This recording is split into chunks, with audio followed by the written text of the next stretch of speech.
Hi friends. Please subscribe and help me get my first 1,000 subscribers. It's one click for you, but for me it's a huge encouragement and motivation. Thank you to everyone who has already subscribed. I hope you enjoy this story. Let's go. The evening began as usual. My wife Bethany and I arrived at Jake's house, a little excited about our upcoming meeting. It was one of those parties he threw once a month, gathering friends and acquaintances under the roof of his luxurious country home. Bethany looked stunning. Her white dress, tightly fitting her slender figure, seemed to attract the eyes of men. She always knew how to impress, and today was no exception. I couldn't help but notice the special sparkle in her eyes as she smiled at those around her. She was in her element. Jake, the host of the evening, approached us with a wide smile. We had known each other for a long time and I knew his habits, but there was something off about his demeanor tonight. It was like he was up to something. "It's great that you came," Jake said, touching Bethany's shoulder lightly. His gesture seemed casual, but there was an intimacy to it that didn't escape my notice.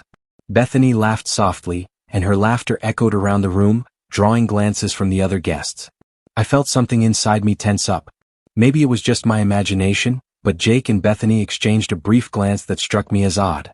I tried to push the disturbing thoughts away from me, blaming it on the situation and its atmosphere. Soon the guests were seated in the living room, filling it with the sound of talking and laughter. Jake took the role of host, controlling the flow of the evening as always. He was a master at creating an atmosphere that was light and relaxing, but at the same time full of an underlying energy that was impossible not to feel. When the conversations began to die down, Jake suggested a game. It was one of those relaxed games he often invented at his parties. The game was meant to interest the guests, to engage them in conversation, and to seem to stay on the edge of innocent flirtation. But this time I sensed something strange. There was something hidden in his proposal that I didn't immediately realize. The game started with simple questions and assignments. But soon the tone changed. Jake made his next suggestion with the same nonchalance, but I noticed his gaze stopped on Bethany. "Bethany, why don't you sit on my lap?" he said with a smile. The hall froze for a moment.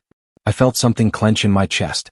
All eyes were on her, but her expression remained impenetrable. She hesitated for a moment, her gaze sliding over my face as if seeking permission or support, but I didn't have time to say anything.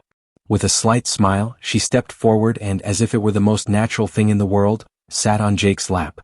There was a tense silence in the room, but it was soon broken by general laughter. One of the guests had made a joke, and that defused the situation. For me, however, it was the first alarm bell. I saw Jake put his arm around Bethany's waist, and she leaned a little closer to him. It was a little too intimate, a little too close, which annoyed me. The game continued. With each new task, the tone became more provocative, and I noticed that Bethany was starting to act differently than usual. Her smile became more playful, her movements more free. She stopped being shy and began to participate in the game with a boldness I hadn't noticed in her before. Jake seemed fascinated by her behavior. I watched as his hand touched her thigh, seemingly at random, and his gaze lingered on her face longer than usual. I wanted to intervene, but for all the atmosphere was casual and words stuck in my throat. At one point, when Bethany's next assignment required her to do something that was out of bounds by my standards, she looked back at me. Her eyes shone with a strange gleam that was a mixture of excitement and a thrill of joy. At that moment I realized that my wife was hiding something from me and was now no longer in control of her hidden desires. I was on the verge of stepping in and giving her, and certainly Jake, a hard time, but the desire to see how far she would go with him kept me away. I watched her every move, feeling a strange mixture of jealousy, fear, and a strange sense of doom growing in me. The game continued, and the evening reached its climax. The atmosphere in the room was heating up by the minute, and the tension I had felt from the beginning was becoming almost unbearable. The Bethany I knew seemed to have disappeared, giving way to a woman I barely recognized. She was the center of attention, her movements were confident, and her eyes glowed with a mixture of excitement and something else I couldn't quite pinpoint. She was at the mercy of this game, and I could sense that she was willing to do anything to stay in it. Jake, like an experienced conductor, was leading the way. His voice was restrained but confident, and every word he spoke carried a hidden meaning. He proposed the next task, and it immediately threw me off balance. "Bethany," he began, looking at her with the same confident smile, "kiss John." He nodded toward one of the guests, a tall, dark-haired man with a smirk on his face. The hall froze. All eyes were fixed on Bethany, waiting for her reaction. I saw her tense up internally, but her face remained impenetrable. She held her breath for a split second, her gaze darting in my direction as if looking for affirmation or support, but I stood paralyzed, unable to say or do anything. Bethany stepped forward, her movements slow and decisive. I watched as she approached John, her breathing quickened and her face slightly pale. She stopped in front of him, her hands trembling, but she raised her head and looked him straight in the eye.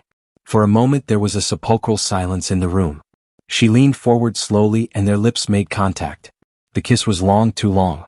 It wasn't just a touch of lips, it was an act imbued with passion and provocation. John put his hands on her waist, pulling her closer, and I saw Bethany, frozen for a moment, give in to the movement. Their kiss grew deeper and I felt something inside of me tear apart. The hall seemed to explode as the other guests began to applaud and laugh, but I couldn't share in their merriment. When Bethany pulled away, her face was tense, but the same strange fire still burned in her eyes. She quickly returned to her seat, but I could see that the action had changed her. Jake seemed pleased with her reaction, and there was a hint of satisfaction in his smile. But he wasn't going to stop there. "Great, Bethany," he said with a slight chuckle. "Now let's do something bolder. How about taking off your blouse?" At that moment I felt a chill run down my spine. This wasn't just a task, it was a step toward breaking down all barriers, and I knew that if Bethany agreed, there was no turning back. She froze for a moment, her eyes meeting mine again. I could see her struggling with herself, trying to make a decision. Her hands trembled slightly, but she didn't back down. As if in slow motion, she slowly reached for the buttons on her blouse. The first button came undone, then the second. Each of her movements was like a blow to my heart. She undid button after button, and I could see her breathing quicken, her cheeks redden. Finally, the last button was undone, and her blouse slid gently off her shoulders, exposing her lacy bra. She stood in front of everyone, slightly hunched over but with her head held high, a mixture of embarrassment and determination on her face. The auditorium filled with cheers again, but I sensed something was wrong. Bethany had taken a step toward the point of no return, and I didn't know what to do next. Jake smiled again and I knew he was going to continue. "Excellent, Bethany," he said with a note of admiration in his voice. "Now to spice things up, kiss John again but more passionately this time." Bethany didn't move.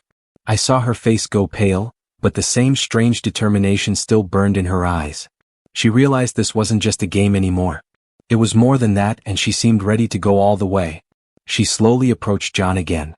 This time her movements were less confident, but still determined. She stopped in front of him and he pulled her to him again, this time more confidently.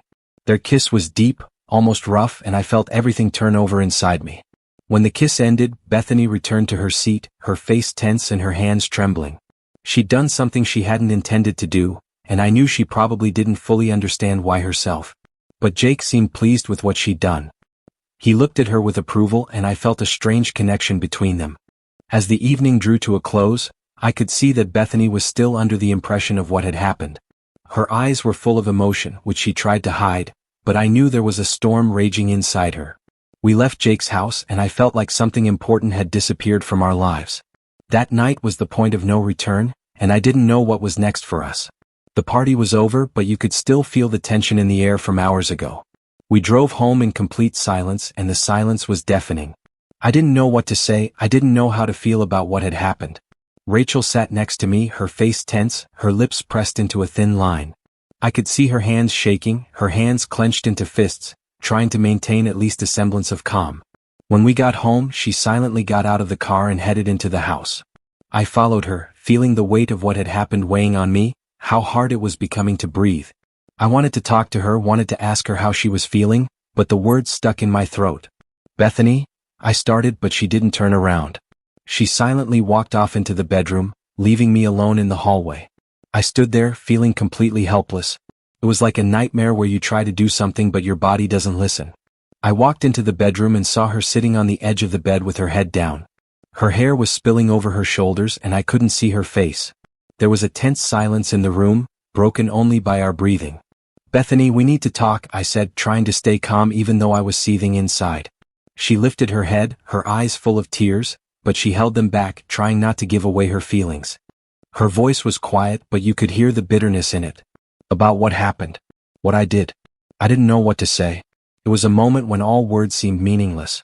I moved closer and sat next to her on the bed, but she pulled away as if there was a wall between us that I couldn't overcome. "Bethany, I don't understand what's going on with you," I said, trying to be honest. You acted like it wasn't you? She turned to me abruptly, her eyes sparkling with restrained emotion. You think it was easy for me? You think this is what I wanted? Her words hit me like a fist punch to the stomach. I didn't know what to say. Everything I wanted to say seemed to make no sense. Why didn't you stop me? She asked in a voice shaking with restrained anger. I wanted to explain that I didn't know what to do, that I was paralyzed with fear and bewilderment, but the words wouldn't come from my tongue. I just stayed silent and the silence was deafening.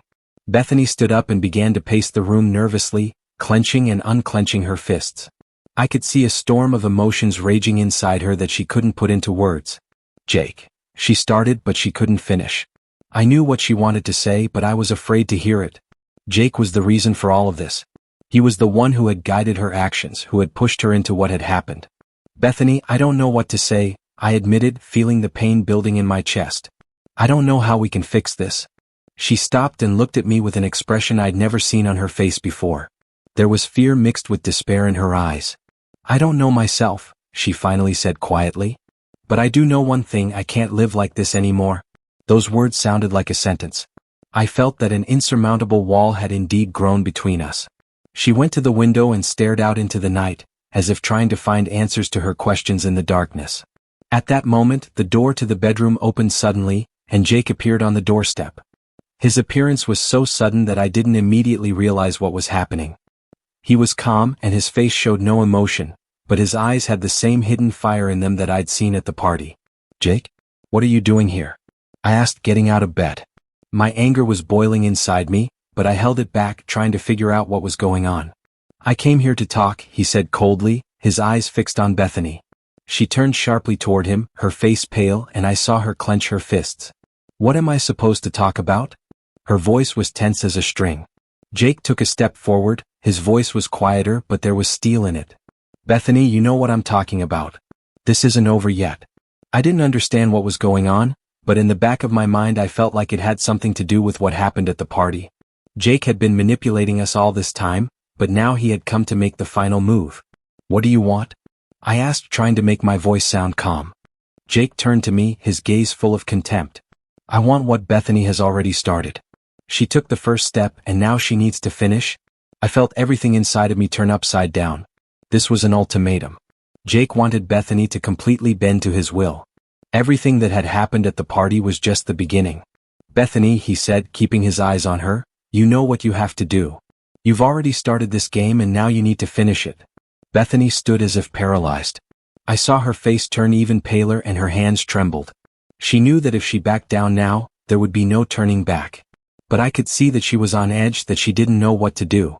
Bethany, you don't have to do this, I said, taking a step toward her. But she pulled away, her eyes full of terror. Jake continued to press her. You've already gone too far to stop. You know you're doing the right thing. At that moment, I realized I had to do something about it. This was the moment when action had to be taken to save Bethany, to bring her back. I took a step forward, ready to come between them, but Bethany suddenly raised her hand, stopping me. Don't, John, she said quietly, almost in a whisper. It's my choice.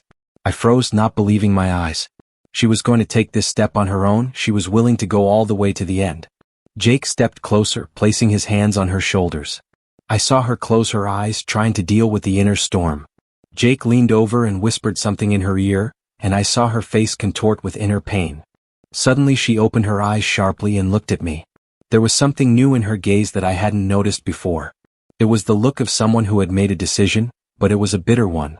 John, she began, but her voice trembled. She didn't have time to finish. At that moment, Jake pulled away from her abruptly, as if he'd realized something. His face went pale. She refused to play by Jake's rules, refused to bend to his will. I saw in her eyes the determination that seemed to have been lost in the course of this terrible game. Jake, noticing the change in her demeanor, took a step back. He was no longer the confident man who had played this game from the beginning. Now he looked confused, as if he didn't understand how things had turned out this way. His face contorted with the sudden realization that he had lost control. What are you doing, Bethany? He hissed in a trembling voice. You can't just stop like that. Bethany looked at me again, her gaze full of a calmness I hadn't seen in her in a long time. She took another step toward me and I felt my heart lighten. She chose me, chose our marriage, despite everything that had happened. No, Jake, it's over, she said quietly but firmly. I won't play your games anymore. I saw Jake's fists clench and his face redden with rage. He couldn't believe that everything was falling apart right before his eyes, that his plan had failed. But there was nothing else he could do. He had lost his power over Bethany. You can't do this, he shouted, but there was desperation in his voice. You've already gone too far. It was a mistake, Bethany replied, keeping her eyes on him. But I won't let you ruin everything I have. I watched as Jake slowly lowered his arms, his shoulders slumped as if he'd finally realized his defeat. He stared at us in silence, his eyes full of hatred, but there was nothing more he could say. Go away, Jake, I said, stepping forward and getting between him and Bethany. For a moment I thought he was going to object, but then his face changed again. He looked at me with the same contempt I'd seen at the party, but his gaze no longer had the power it had before. You're going to regret this, he said in a low, ominous voice, but no longer confident. Jake turned and walked out of the room, leaving us in tense silence. When the door closed behind him, I turned to Bethany. She stood with her head down, her shoulders shaking with held-back emotion. Bethany? I started, but I didn't know what to say. She looked up at me and I could see tears streaming down her cheeks. John, I'm so sorry, she whispered in a shaky voice. I don't know how we managed to get this far. I stepped closer and hugged her, feeling the tension inside me slowly fade away. She laid her head on my chest and I heard her breathing become calmer. We'll get through this, I said, feeling a new hope ignite inside me. Bethany didn't answer, but I knew she understood. We stood like that for a few minutes, feeling the silence around us become less oppressive and her heart beat in time with mine. In that moment, I realized that this wasn't just a battle with Jake, it was a battle for us, for our future.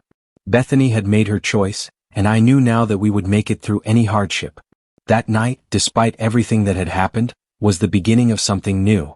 Jake was no longer in control of our lives. We had regained what we had lost, and now we had a chance to start over without his shadow clouding our existence. When we finally pulled away from each other, I looked into Bethany's eyes and saw in them the woman I had once loved. She was strong but vulnerable, and I knew now that together we could overcome anything. We left the room, leaving all of our fears and doubts behind us. That evening changed us, but it also gave us strength we never knew we could find within ourselves. It was the beginning of a new phase in our lives, a life we decided to live together no matter what. And that concludes our story today. Thank you for watching to the end. If you liked it, please give it a like and leave a comment.